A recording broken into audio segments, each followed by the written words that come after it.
الرحمن الرحیم، سود کھانے کھلانے والے کا بیان، یعنی کھلانے والے یا کھانے والے کا بیان۔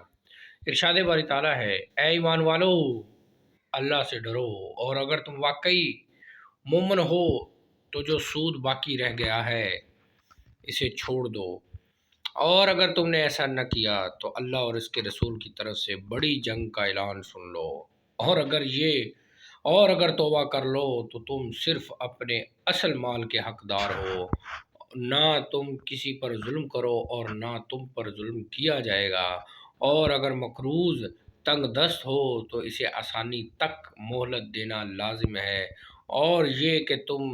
رأس المال صدقہ کرو، اور یہ تمہارے لیے بہت بہتر ہے اگر تم جانتے ہو، اور اس دن سے ڈرو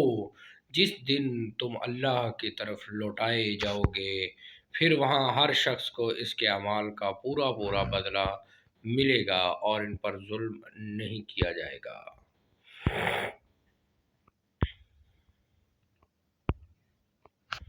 2086 حضرت عون بن ابو جحیفہ رحمۃ اللہ علیہ سے روایت ہے، انہوں نے فرمایا، میں نے اپنے والد گرامی کو دیکھا،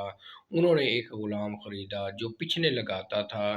میں نے اس کے متعلق پوچھا تو انہوں نے کہا، نبی صلی اللہ علیہ وسلم نے کتے اور خون کی قیمت لینے سے منع فرمایا ہے، نیز گودنے اور گدوانے، سود لینے اور دینے سے بھی منع فرمایا ہے، علاوہ ازیں تصویر کشی کرنے والے پر آپ نے لعنت فرمائی ہے۔ سورہ بقرہ ورس نمبر 278